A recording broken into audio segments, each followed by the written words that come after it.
우리가 흔하게 부르는 노래가 여러분들 세월이 지나면 2025년 어느 때 불렀던 노래라고 기억이 될 거예요. 왜 그러죠? 감성적이어서 그런가요? 노래에는 다 사연이 있고 노래에는 그 시대를 반영하는 경우가 굉장히 많아요. 저도 여러분들 나이 때 막 들었던 노래들이 막 기억이 나는데, 제가 MBTI 지금은 T인데 원래 F였던 것 같아요. 감성적인 사람이었는데, 안 믿으시는 분이 한 두 분 계시는데, 네, 감성적이었습니다. 그래서 뭐 꽃이 필 때 그 노래하면 딱 그때가 생각나는 그런 게 있어요. 네, 그러니까 왜 그럴까라고 생각을 해봤을 때 그 시대를 반영하는 게 있거든요. 유행이라고도 말할 수 있지만 그 노랫말에는 다 사연이 있고 또 그 멜로디에는 다 의미가 있고, 음악이 참 되게 그런 의미를 담는 도구란 말이죠. 하나님을 찬양하는 찬양도 마찬가지예요. 그 사람이 그 노래를 기록하고 그 노래를 만든 사람이 어쨌든 하나님과의 어떤 에피소드가 있기 때문에 이렇게 노래할 수 있는 거예요. 고백할 수 있는 거고요. 시편도 마찬가지입니다. 150편이나 되는데 150편 하나하나 다 사연이 있고 스토리가 있고 또 하나님과의 관계성 안에서 노래하는 노랫말과 같습니다. 특별히 오늘 119편 읽었는데 이 119편은 읽다가 지치는 구절이에요. 178절까지 있어요. 그러니까 이렇게 시편을 저는 잠언, 시편 이렇게 묵상할 때가 있었는데 읽기가 싫어요. 너무 길어가지고. 그렇지만 이 119편을 잘 보면요, 이 한 사람의 희노애락이 다 담겨 있고요. 특별히 다윗이 150편 중에 73편을 지었대요, 시편을. 그 중에 119편은 다윗의 시인데, 뭐 아니라고 말하시는 분도 있지만 다윗의 시라고 보통은 봅니다. 근데 다윗이라는 사람이 얼마나 우리가 생각했을 때는 골리앗을 쓰러뜨린 그냥 대단한 사람? 맨날 다윗은 젊어. 그렇죠. 맨날 젊고 어리고 17살 다윗만 생각하는데, 다윗도 나중에 늙어요. 나이도 먹고 중년의 다윗, 노인의 다윗이 될 때가 있거든요. 근데 시편의 고백은 젊을 때도 썼지만 청년 때도 썼지만 나이 먹어서도 이렇게 딱 시편의 노래를 기록한단 말이죠. 자, 119편에 보면 다윗의 삶이 어땠는지, 또 다윗이 어떤 상황 속에서 이 노래를 지금 하고 있는지가 보이게 됩니다. 기쁠 때만 하나님 노래하나요? 그렇지 않아요. 슬플 때 내 앞에 이해되지 않은 수많은 일들, 여러분들 시험 기간 다 끝났죠? 그렇죠? 잠깐 시원하죠? 이제 성적 나오면, 그렇죠? 네, 그런 거예요. 근데 잘 생각해 보세요. 근데 시험에 의해서 여러분들이 좌지우지 될 필요가 없는 게, 특별히 2학년들은 더 중요하잖아요. 다 지나가요. 세월은 다 지나가고 결국 다 그렇더라고요. 그런데 우리는 그 상황에 놓고 굉장히 막 중요하게 여기게 되죠. 근데 진짜 다윗을 보면 알게 되지만 상황과 상관이 없는 삶을 사는 문화를 우리가 느끼게 돼요. 내 상황에는 그 좁디 좁은 그 유대 광야에서 막 피해 다니냐고 정신이 없는데, 그런데도 똑같아요. 언제나 기뻐. 주님 안에서 언제나 내가 행복하대. 언제나 하나님이 나를 보호해 주신대. 내 앞에 원수들이 칼을 들고 나를 죽이려고 쫓아오는데, 그 비결이 뭘까요? 그 비결이 뭘까요? 단순히 믿음 이렇게 말할 수 있지만 오늘 그 비결에 대해서 말해주고 있습니다. 오늘 우리가 다 읽지는 않았지만 1절부터 보면요, 복 있는 사람에 대해서 나와요. 이 복은요, 원어로 보면 행복하다라는 뜻입니다. 시편 1편과 똑같은데 나는 행복해요. 이미. 그러니까 선언되어져 있는 거예요. 행복해. 내 상황은 뭐 시험을 망치던, 뭐 빌렸어서 망치던, 뭐 엄마한테 혼나서 기분이 나쁘던 간에 내 시험과 상관없이 내가 그냥 기뻐. 쫄리지 않아. 언제 나오지? 성적표가? 엄마의 그 등싸대기가 겁나서 잔소리 들을 텐데 이런 스트레스 안 받아요. 상황과 상관이 없어요. 나는 그냥 행복해. 왜 행복할까요? 1절, 2절, 3절 같이 볼까요? 1, 2, 3절 같이 읽읍시다. 그 행실이 온전하고 주님의 법대로 사는 사람은 복이 있다. 주님의 증거를 지키며 온 마음을 기울여서 주님을 찾는 사람은 복이 있다. 진실로 이런 사람들은 불의를 행하지 않고 주님께서 가르치신 길을 따라 사는 사람이다. 행복하다라고 아슐레라는 말입니다. 행복하대요. 이런 사람 행복합니다. 무조건 행복합니다. 어떤 사람일까요? 그 행실이 온전하고 주님의 법대로 사는 사람이라고 했는데 그 행실이라는 말은 원뜻을 보면 탐임이란 말인데 겉으로 보나 속으로 보나 그 사람은 변함이 없는 사람인 겁니다. 하나님 말씀을 소중히 여기고 하나님 말씀을 너무 귀하게 여기는 사람, 그 사람 행복하대요. 여러분들은 하나님의 말씀을 수면제로 쓰죠. 이렇게 묵상하면 졸리잖아요. 잠 잘 옵니다. 네, 묵상하면. 레위기 꼭 읽어요. 불면증 환자 있으십니까? 레위기를 묵상하십시오. 그러면 읽는 순간 잠이 올 겁니다. 자, 그런 게 아니라 지금 시편의 저자는 하나님의 말씀이 너무 좋은 거예요. 그 말씀을 통해서 그 율례들을 지키고 성실히 지킬수록 내가 내 안에 하나님의 은혜가 막 느껴지는 거예요. 진짜로. 그 하나님의 말씀이 위로가 되고 너무 좋은 거죠. 그래서 세상 어떤 것들보다도 나는 너무 행복해요 라고 지금 말하고 있는 겁니다. 우리가 소확행이라고 하잖아요. 여러분들 시험 다 끝나고 방학하면 뭐 할 거예요? 소소한 행복을 위해서? 뭐 다 있어요? 꼭 이렇게 물어보면 눈 깔더라고요. 이렇게. 네. 없어요? 뭐 맛있는 거 먹는다든지 아니면 그냥 하루 종일 내가 한 12시간 자겠어. 잠을. 예, 우리 시혁이도 12시간 안 자요? 12시간 자겠어. 이런 사람도 있을 수 있죠. 예. 있을 수 있단 말이야. 내가 열심히 밤새고 공부하고 이렇게 해서 내가 이거 끝나기만 해봐. 내가 진짜 엄마 나 잠 깨우지 마세요. 나 진짜 해가 중천에 뜰 때까지 잠 잘 거야. 나는 그런 적이 있는데. 그런 게 다 행복일 수 있죠. 우리에게 소소한 행복이죠. 맛있는 거 먹고 사진 찍고 어디 가서 뭐 놀고 그럴 수 있는데 그 차원을 넘어서는 행복을 지금 말하고 있는 거예요. 내 앞에 내 상황과 상관없이 나 그냥 행복할 수 있는 비결. 내 상황과 내 환경이 남이 나한테 뭐라고 하든지 내가 시험을 망치든지 좋은 내가 가고 싶은 대학 못 가더라도 나는 그냥 행복해. 정신이 이상한 게 아니라 진짜 행복해 라는 비결이 뭐냐? 하나님 말씀이라는 거예요.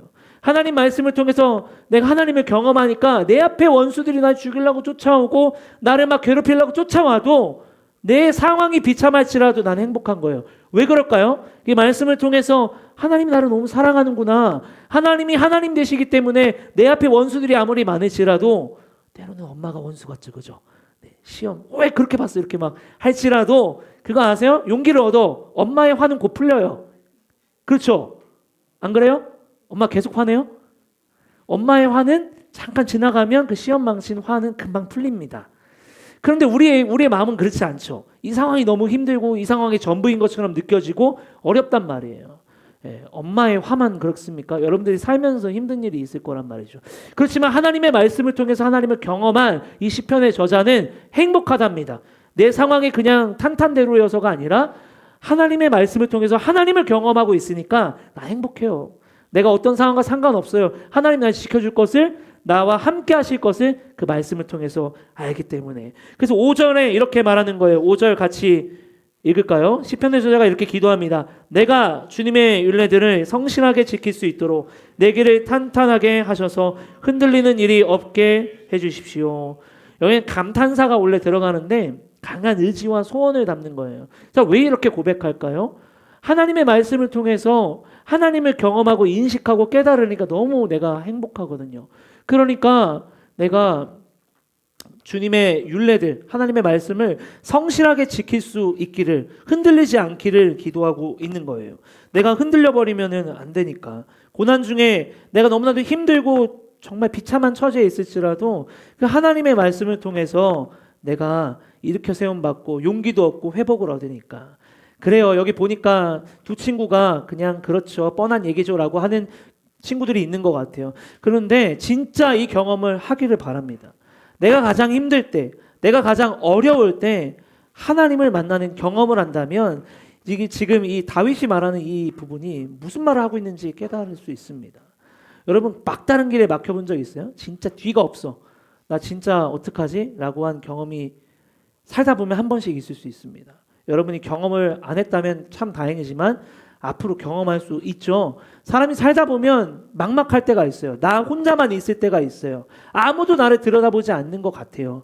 그러다가 나쁜 선택을 하는 사람들이 참 많아요. 그렇지만 여러분 그 순간 속에서 꼭 여러분들이 기억해야 될 것은 하나님은 여전히 함께 하세요. 나와 함께 하신다고요. 여러분을 여전히 바라보고 계신다고요. 단지 그냥 내가 듣지 않고 그냥 내 뜻대로만 하려고 하기 때문에 그렇지 잠시 시선을 돌려서 하나님 말씀에 하나님 음성에 내가 귀를 기울인다라고 하면 반드시 하나님은 말씀하는 하나님인 줄 믿습니다. 저는 그걸 느꼈거든요. 여러분들 나이 때. 내가 그러니까 가슴이 타는 거야. 나는 중학교 2학년 때 하나님을 만났어요. 정말 사는 게 아니었어. 왜 이래도 되나? 왜 우리는 평범하지 못하지? 라는 의문이 들었어요. 그렇지만 저도요. 앞에서 막 찬양하고 중학교 때 막 성가대 하는 애들을 핍박했던 사람입니다. 야, 남자애가 성가대 가운 입는 게 가오가 안 살잖아. 이랬던 애예요. 그런데 하나님이 아니면 내가 위로가 안 되는 상황이었어요. 아버지는 중환자실에 계시고 막막한 상황 속에서 아닌 척했지만 너무 힘들었는데 끌려갔어요. 멱살 잡혀서 너는 수련회를 가야 되겠어. 3박 4일이나 하더라고요. 근데 너무 힘든 거야, 그 시간이. 근데 마지막 날에 너무 뜨겁게 하나님을 한번 만나고 나니까 그러고 나서 제가 언제나 충만하고 막 이렇게 그런 삶을 살진 않았지만 그 한 번의 강렬한 기억이 저를 다시 제자리로 돌려놓고 방황할지라도 제자리를 돌려놓더라고요. 여러분, 하나님 살아계세요. 진짜 살아계세요.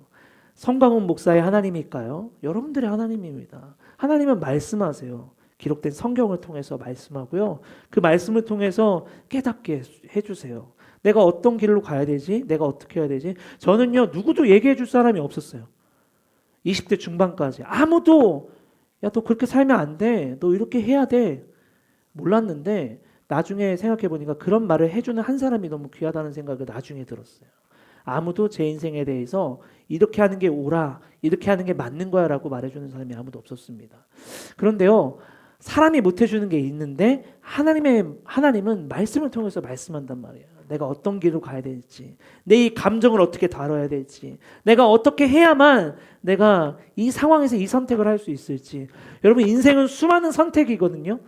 내가 이거 아니면 이거, 내가 가든지 서든지, 왼쪽으로 가든지 오른쪽으로 가든지. 지금이야 시키는 대로 하면 되는데 나중에 대학교 가고 이러면, 성인이 되면 여러분은 선택해야 돼요. 그런데 여러분들도 지금쯤 되면 알겠지만 여러분들의 선택이 곧 결과거든요. 누구한테 책임을 못 물어. 내가 선택한 거 내가 독박 쳐야 되는 거예요. 내가 결과를 다 뒤집어 써야 된다고. 그 얼마나 신중해지겠어요. 여러분들 엄마 아빠 보세요. 얼마나 신중하실까요? 왜 그럴까요? 내 결정에 여러분들의 인생까지 걸릴 수도 있는 순간이 있단 말이죠. 쉽지 않은 거예요, 우리가 살아가는 게. 그렇지만 우리가 어떻게 그런 결정들을 할 수 있을까요? 어떻게 그런 순간들을 이겨낼 수 있을까요? 자, 다윗은 하나님의 말씀입니다라고 말하는 거예요. 주의 모든 계명과 율례들을 내가 지키고 따르고 마음에 새겼다. 왜냐? 그 말씀이 나를 살게 하고 그 말씀을 통해서 내가 어떻게 해야 되는지를 알아왔기 때문에, 하나님 말씀을 통해서 하나님을 깨달았구나 라는 것을 알 수 있는 거죠. 오늘 6절 말씀에 내가 주님의 모든 계명들을 낱낱이 마음에 새기면 내가 부끄러움을 당할 일이 없을 것입니다. 경험입니다. 하나님의 말씀을 내가 기억하고 있으니까 내가 아무리 상황이 너무 어렵고 곤고하고 힘든다 할지라도 그 하나님의 말씀이 깨닫고 그 하나님의 말씀이 있기에 내가 이겨낼 수 있었던 거예요. 경험한 거죠. 그와 같은 경험을 했으면 좋겠습니다. 그냥 수면제로 쓰는 하나님 말씀이 아니라 여러분들이 다윗과 같은 경험을 많이 하기를 주님의 이름으로 간절히 축복합니다. 아무리 내게 어려움이 찾아오고 원수들이 나를 괴롭힌다 할지라도 하나님의 말씀을 낱낱이 마음에 새기면 그 말씀을 통해서 내가 피할 길도 알게 되고 대처할 수 있는 능력을 알게 됐던 거죠. 그것을 날마다 경험하고 있는 거예요. 은혜를. 내가 오늘 살아있는 게 은혜입니다. 장인인 사울왕은 끊임없이 다윗을 죽이려고 쫓아오죠. 도망자예요, 도망자. 그 좁은 유대 땅 안에서 맨날 숨어야 돼요. 도망가야 돼요. 또 도망가야 돼요. 이게 쉬울 것 같아요? 어렵잖아요. 그렇지만 살아내고 있는 것 자체가 은혜인데 정신이 나가도 이상하지 않을 다윗에게 하나님의 말씀을 통해서 하나님이 어떤지를 깨달으니 오늘 내가 살고 있는 거죠. 자, 그러니 그 말씀을 마음에 새기고 내가 잊어먹지 않기를 원한다라고 말합니다. 105절에 보면요. 이렇게 고백합니다. 주님의 말씀은 내 발의 등불이요 내 길의 빛입니다 라고 하고 있습니다. 하나님의 말씀은 우리의 빛이 되고 등불이 되어줍니다. 다윗은 그것을 알았던 거죠. 내가 어떻게 해야 될까? 내가 이 상황을 어떻게 모면해야 될까 했을 때 하나님의 기록된 말씀은, 그 율례의 기록들은 내 발의 등불이 되고 빛이 되기 때문에 어느 길로 가야 되는지 알려줬다라는 거예요. 읽으세요. 그러니까 조금씩, 알았죠? 하나님의 말씀이 어느 순간 여러분들 사이에 스며들어서 여러분들에게 지혜가 충만해지고 어떻게 해야 되는지를 알려주는 하나님 말씀 될 거예요. 아무리 캄캄해도 빛을 비춰줍니다. 자, 그렇기 때문에 8절에 시편의 저자는 이렇게 고백할 수 있어요. 오늘 8절 같이 읽을까요?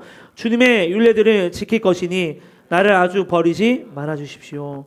내 혼자 어떻게 할 수 있는 게 아니라는 것을 알죠. 하나님의 은혜로 내가 오늘 호흡하고 살고 있는 거예요. 오늘 하루가 얼마나 값지던지. 인생이 너무나도 진짜 스펙타클해가지고 하나님이 도와주지 않으면 내가 오늘 살아있는 게 아니지라는 것을 다윗은 깨달았어요. 그렇기 때문에 주님의 율례들을 내가 지킬 거예요. 그러니까 나를 버리지만 말아주세요. 하나님이 안 버린다면 내 상황이 어떨지라도 내가 다시 회복할 수 있다라는 믿음이 있었던 거죠. 자, 그러면서 오늘 우리가 본문으로 삼았던 9절부터 16절까지는 이제 의지를 볼 수 있어요. 어떻게 하면 우리가 이 행복을 내가 누릴 수 있을까? 왜 행복하대요? 하나님의 말씀을 통해서 하나님을 경험하고 있으니까 행복하대요. 세상에 어떤 맛있는 거 먹고 좋은 거 구경하고 이런 차원을 넘어서는 행복이에요. 내가 아무리 내 상황이 내 주변에 나를 죽이려고 하는 사람들이 올지라도 내가 단잠을 잘 수 있는 비결, 하나님의 말씀을 통해서 하나님을 경험하고 있기 때문에 그래요. 자, 그러니 계속해서 이렇게 고백하는 거예요. 내가 여전히 친밀하게 하나님과 가까이 하고 싶고 하나님의 말씀을 내가 마음속에 새겨두고 싶어요. 이렇게 고백합니다. 그래서 오늘 9절과 10절에 우리 같이 읽겠습니다. 이렇게 고백하죠. 젊은이가 어떻게 해야 그 인생을 깨끗하게 살 수 있겠습니까? 주님의 말씀을 지키는 길, 그 길뿐입니다. 내가 온 마음을 다하여 주님을 찾습니다. 주님의 계명에서 벗어나지 않게 하여 주십시오. 여기서 9절 말씀 잠깐 띄워주시면 깨끗하게라는 말이 나오는데요. 이 깨끗하다는 것은 우리 눈에 깨끗해 이런 게 아니라 바르다, 순수하다라는 것을 이야기합니다. 자, 이 시편의 저자의 다윗의 마음을 알게 돼요. 아, 진짜 하나님을 소중하게 여기는구나. 하나님의 말씀을 정말 소중히 여기는구나 라는 것을 볼 수 있죠. 사람이 노력을 해서 노력한다고 해서 변화되지 않아요. 여러분들 막 노력한다고 해서 여러분들 근본이 변화되지 않아요. 우리가 겉은 꾸밀 수 있어요. 열심히 다이어트해서 살 빼고 또 화장하고 머리하고 하면은 이쁘어질 수 있고 겉에 보면은 옷도 잘 입고 잘 걸치고 다니면 여러분들 보이기는 이쁠 수가 있어요. 근데 여러분의 속은 바꿀 수 있나요? 리모델링이 되던가요? 그런 말 있죠. 우리말에 사람은 안 변하는 거다라는 말이 있잖아요. 사람 변하기가 어려워요. 그렇지만 오늘 시편의 저자는 분명히 얘기합니다. 하나님의 말씀으로 변화될 수 있는 거예요. 하나님의 말씀을 그 마음에 새겨놓고 그 하나님의 말씀을 통해서 하나님을 경험한다면 하나님은 우리를 변화시킬 수 있다라는 믿음이 있었던 거죠. 그래서 인생을 바르게 하나님 말씀 가운데 살 수 있는 것 어떻게 할 수 있겠습니까? 주님의 말씀을 지키는 게 그 길밖에 없다라고 말합니다. 자, 바꿔서 말하면 하나님만 우리를 바꿀 수 있어요. 하나님만 우리를 건강하게 할 수 있어요. 하나님만 우리를 좋게 변화시킬 수 있는 유일한 분이다라는 거죠. 사람은 애써서 수고해서 노력해서 잘 변화되지 않습니다. 내 의지가 조금 더 강해질 수는 있어도 근본 우리를 변화시킬 수 있는 분은 하나님밖에 없다라는 고백을 하는 겁니다. 자, 내 상황이 어떻든 간에 내 환경이 어떻든 간에 내가 내 안에 말씀만 있다면 나는 괜찮아요 라는 믿음이 있었죠. 11절에 이렇게 말합니다. 내가 주께 범죄하지 않으려고 주님의 말씀을 내 마음속 깊이 간직합니다. 자, 이게요 되게 재밌는데 깊이 마음속 간직한다라는 히브리 원뜻을 보면 숨기다, 감추다라는 의미인데 왜 이렇게 말하냐면 하나님의 말씀을 잃어버리고 싶지 않은 거예요. 여러분 수련회 때 그런 경험한 적 있어요? 뭐 아무 때나 좋은데 하나님의 은혜가 너무 좋아서 그냥 막 계속 찬양하고 싶고 막 잠 안 자고 싶고 이런 데 있어요? 수련회 때 그럴 때 있잖아요. 그렇죠? 가끔씩 우리 모았다가 하나님이 그냥 옛다 하면서 우리에게 몰빵으로 주는 은혜 있죠? 그 은혜를 막 받아. 그러면 그 은혜가 좋은 은혜는 아닌데 어쨌든 간에 우리가 은혜 많이 받았어요. 그럼 안 자고 싶고 그러잖아요. 그렇죠? 대진이가 회장님인데 우리 회장님께서 잠을 잘 안 자고 싶습니다. 수련회 때 은혜를 많이 누리고 싶습니다. 이러는데 왜 그런 마음이 들까요? 하나님 은혜가 있으니까 뭔가 계속 찬양하고 싶고 얘기하고 싶고 놀고 그냥 뭐 세상적인 노름이 아니잖아요. 그렇죠? 경험 못했다면 이번 수련회 때 꼭 참석해서 경험하기 바랍니다. 똑같은 거예요. 하나님의 말씀으로 하나님을 경험하고 있으니 이 말씀을 읽고 싶지 않은 거예요. 이 은혜를 읽고 싶지 않은 거예요. 너무 이 마음속에 내가 간직해서 숨겨놓고 이 하나님의 말씀을 훼손하고 싶지 않아요. 내가 뭐 태국에 가서, 내가 수련회 가서 은혜 너무 많이 받았어. 이 은혜대로 내가 맨날 살고 싶은데 잃어버리고 싶지 않아요. 이런 말인 거죠. 내 앞에 수많은 원수들이 있습니다. 내 앞에 수많은 적들이 있지만 이 시편의 저자가 당당하게 이렇게 고백하고 하나님 말씀이 소중합니다라고 할 수 있는 근거는 하나님이 어떤 분인지를 명확하게 알고 경험하고 있기 때문에 그렇습니다. 시편 27편 1절, 2절, 3절 말씀에 같이 읽겠습니다. 주님이 나의 빛, 나의 구원이신데 내가 누구를 두려워하랴? 주님이 내가 누구를 무서워하랴? 나의 대적들, 나의 원수들, 저 악한 자들이 나를 잡아먹으려고 다가왔다가 비틀거리며 넘어졌구나. 군대가 나를 치려 애워싸도 나는 무섭지 않네. 용사들이 나를 공격하려고 일어날지라도 나는 하나님을 의지하려네. 이 고백이 여러분들 고백되기를 간절히 바랍니다. 자, 그렇기 때문에 하나님 말씀이 너무 소중한 겁니다.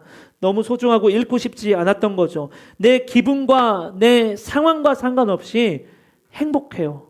이 사람은. 왜냐하면 하나님의 말씀을 통해서 하나님을 경험하고 있습니다. 내 주어진 상황과 환경과 상관없이 이 사람은 행복해요. 하나님의 말씀을 통해서 하나님을 경험하고 있기 때문에 그렇죠. 자, 그래서 오늘 시편의 노래는 15, 16절에 이렇게 맞춰집니다. 나는 주님의 법을 묵상하며 주님의 길을 따라가겠습니다. 주님의 율례를 기뻐하며 주님의 말씀을 잊지 않겠습니다.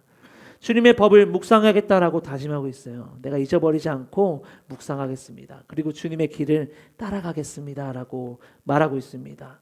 자, 그리고 그 주님의 율례를 기뻐하며 하나님 말씀을 기뻐하면서 그 말씀을 잊지 않겠습니다. 왜 그럴까요? 그 말씀을 통해서 내가 하나님을 인식하고 믿게 되니 너무 행복하거든요. 잊고 싶지 않은 거예요. 이 말씀을 하나라도 놓치고 싶지 않은 거예요.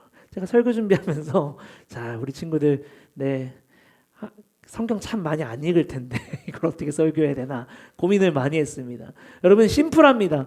하나님의 말씀 이꼬르 하나님이죠. 하나님 그분을 놓치지 말라는 말이에요. 하나님을 놓치지 말라. 우리는 하나님 보이지 않는데 어떻게 안 놓칠까요? 기록된 말씀을 통해서 하나님이 어떤 분인지 알거든요. 여러분, 청소년 매일 성경 복지, 매일 성경 그 큐티 복지, 우리 교회만 있는 복지예요. 여러분들 소중히 여겨야 돼. 여러분, 돈 주고 사는 거 아니라 여러분 복지라서 너무 가벼워 여길 수 있는데 이 말씀을 소중히 여기십시오. 이 말씀을 통해서 수많은 사람들이 변화됐어요. 하나님의 말씀을 소중히 여겼던 그 사람들 다 인생이 변화되고, 그래서 아직도 전 인류에서 아직도 베스트셀러가 되는 유일한 책이 성경책이고요. 수많은 언어로, 제일 많은 언어로 번역된 책이 성경책이에요. 왜 그럴까요? 그 말씀을 통해서 하나님의 음성을 우리가 듣기 때문에 그런 거예요. 하나님의 음성을 듣고 하나님의 뜻을 분별할 수 있는 유일한 참고 도서가 성경이에요. 우리에게 유일하게 우리의 인생의 길라잡이가 되는 도서가 성경이에요. 우리 젊은 엄마들에게는 오은영 선생님이 육아의 길이 아니라 성경에 다 나와 있고요. 사자머리 하신 분 있잖아. 그분이 진리가 아니라 성경이 진리고요. 여러분들의 쪽집게 메가스터디 이런 사람들이 물론 여러분들에게 가르쳐 주겠지만 여러분들의 인생과 여러분들의 존재에 대한 지침서는 성경에 다 기록되어 있습니다. 기록된 성경을 마음에 담고 소중히 담고 마음에 새겨서 하나님을 만나는, 진짜 하나님 내게 말씀하네 라는 경험을 많이 하기를 바랍니다. 우리 끝으로 시편 19편 9절로 10절 같이 읽고 마칠까요? 같이 읽읍시다. 주님의 말씀은 주님의 법규는 참되어서 한결같이 바르다. 주님의 교훈은 금보다 순금보다 더 탐스럽고 꿀보다 순꿀보다 더 달콤하다. 아멘. 하나님의 말씀은 우리를 행복하게 해준답니다. 그 말씀은 우리를 하나님을 인식하게 해주고 또 우리 길을 비춰주고 내가 어떻게 해야 되는지를 알려준대요. 이와 같은 다윗의 고백과 같이 여러분들이 하나라도 경험할 수 있기를 정말 바랍니다. 하나님 말씀을 하루라도 좋으니까 일주일에 한 번이라도 여러분들에게 나눠준 큐티 한 번씩 한번 묵상해보고 하나님이 어떤 말씀을 하나 귀 기울여 보는 우리가 되었으면 좋겠습니다.